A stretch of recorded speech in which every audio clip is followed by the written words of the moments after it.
Matu whana nauranga I nau whio le ne tuna. Whio mai a tātou mo oi le nei tapo i ngā. Matu whio mai a I le nganga mo le whamau. E ala i le whai. Ono i suafo Yesu Kiriso le matu li I mo le matu whau.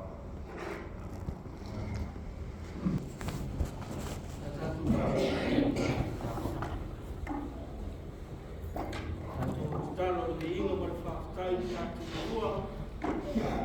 Mas foi o tātou whātu e senga. Whātu siai mo tātou. Tātou ifo o whāpau lalo lungo no tātou.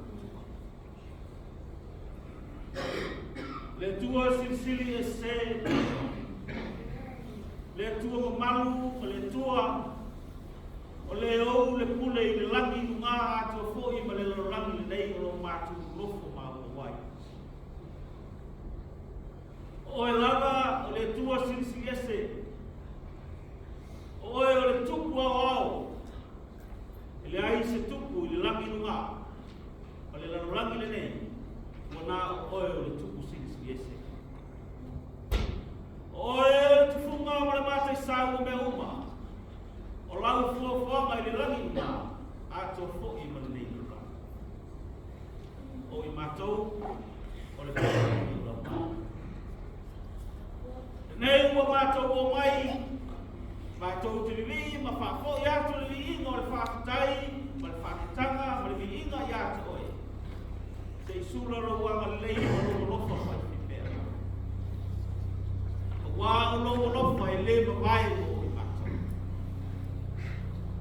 Vai atu ni nā wā yasa o sa whapea o te panoa ese. Lau e kālesia. Ma inga te tasi. Le ngata I lea o lau whanau keri seno ume I tongo le ni etu. Ai mesi ko le ni etu rana. Te au matiu te sa whenga iei. O nisi fo I le loifo le mango mātu whane. Mātou vi ia ma whawhitai alo wanga le lei. O wā o le neua e te tai while mu mai lo mātu. Mātou o mia I le Yesu sā. Le aso sā lona tolu lo mātou malanga I le nei masina. O I ulai masina lona fitu le nei sā. O mātou sā. E ma e o lo wanga le lei malo walofa. E ala le soifua lau le lei. Ua e fo ina pe te tolu lo mātou nei kāsia. A mata mai lau au auna ma le whatua ma le ai. Whapea fo ina I tamā ma tina mātitua. O mātua manai whanau. O whai le lele ma bebi fō. E le ngata fo I lea nai tina o whengai ma māta. Mātou ola ma mālo losi ara I lo wama le lele. Whāwhi te gama I lo whaki. E ui ka te whai ka tāma whawhi tau me whengai pēa mai mātou. E ana le se noa lo lofa ia I mātou. Anu mātou te lea o nia le nesu. Whāwhitai mo au whamani anga I rasi. Tono mātou. Ainga, tono lo kāresia. Ai mai se fōi le nei e tunu o lo mātou nofo mau mawai. Ai asi o mātou o tunu o Samoan. O lo tui mai ei le muli pupanga o mātou ainga. O mātou mātua. O le tono e au mai mātou wolai. Mātou te mana tua pēa I mātou. Whāwhitai o manu I tutusa mātou. E ui le tele o whaingatā, le tele o tau o me whiwai mai inga. O lo a fia I nisi o waenga o le nei lorangi. Ai pita I le nei e tunu. O le nei tua le lorangi o lo mātou nofo mau wai. O lo maua pēr, so fua sauma le mu. E ala I lo wanga nei mara. Whāwhitai o mātou ka mātou. Whāwhitai o manuia I le tino e te fō ina pēa I le aso mani aso. Lo mātou ka mai. Ia rusua. Ia mai o mātou. Faleolo finalo na nani ke Failauga. E foi mai ate mātou le mātou me ai tamoe. E whamana ate mātou e mātou sana. E mātou foi mātou whamana ni nātu. E wana mai ate mātou. O foi te ina mātou na kāsaso. E ane mātou ai leo.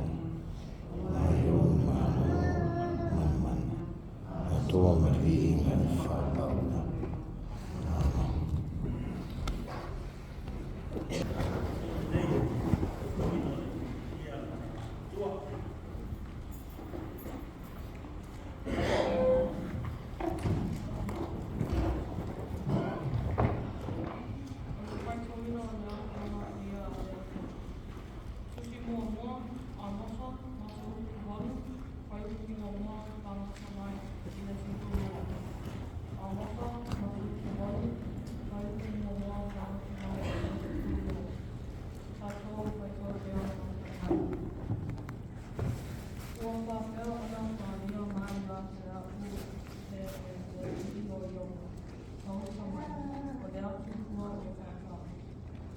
Whapea mai lea o ia. Amosa. Esia es me oiroa.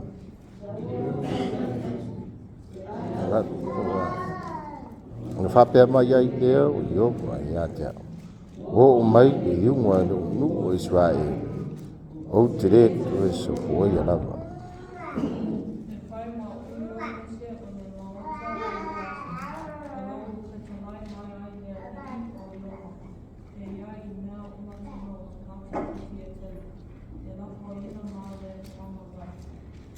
Yo tu fa no longo le niña. O tu e fa sa wa e mativa. Ina ia fa ti lava le au mativo no.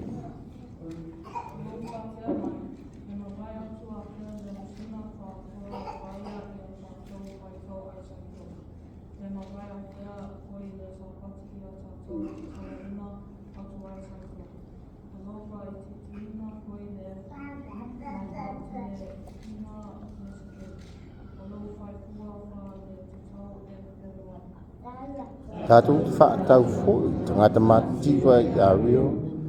Man tangata vai se vai lua. Tatu fa tau wat fo sai to danga.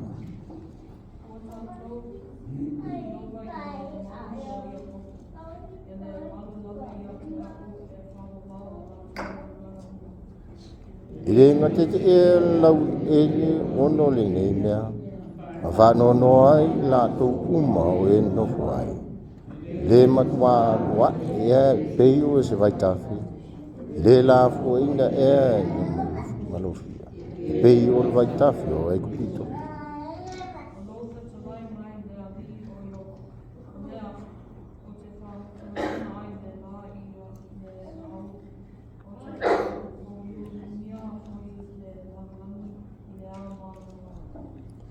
O te liu I whanoanoanga o tau tau samina.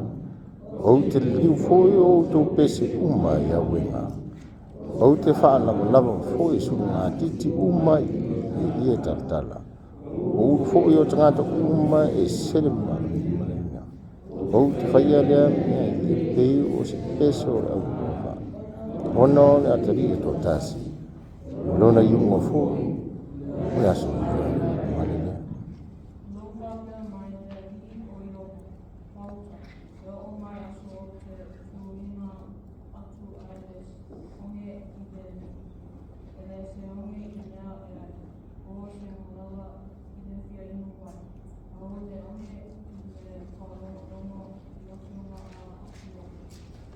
La te ute oi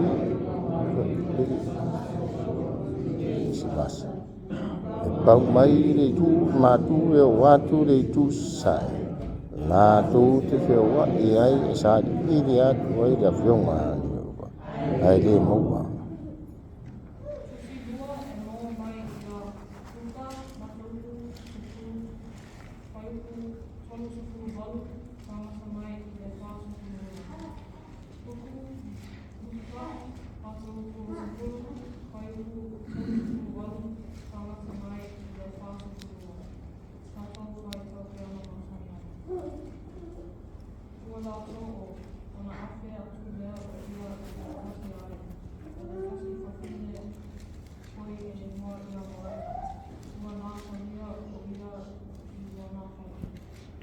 Lono so foi ai ngoia mai.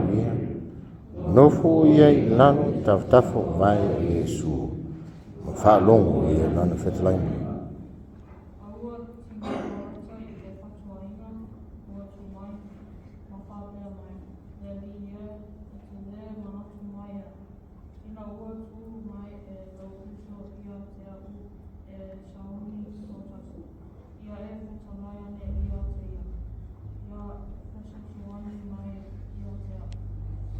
Au tani atu Yesu. Whapea atu ia te ia. Mawe tai. Wa e popole. Mau oto ne tele.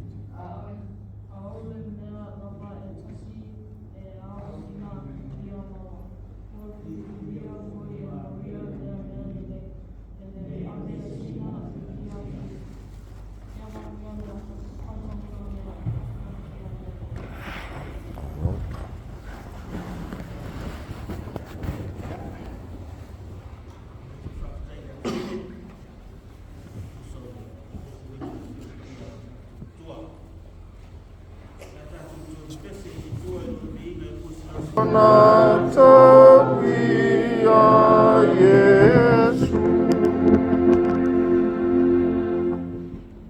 E tuola mātou te mau. A mātou tauranga o fui na atu i le nei. Fuolo o lofa malu wanga le lei malu te mau ainga o e fuai o mātou ola. Mātou te o fui na atu o wala. Le mawhatu sa lia le tauranga no fui na mai ke risto na mātou li i malu mātou whao. Na maliwa i malu. Ma fa mole ta lia mai la mātou tauranga. Fa pa ia ina. Alo mātou ola au na maleola ngā lua i atu. Alex Swaff, pelo Yesu Kristo na mātou. Amen.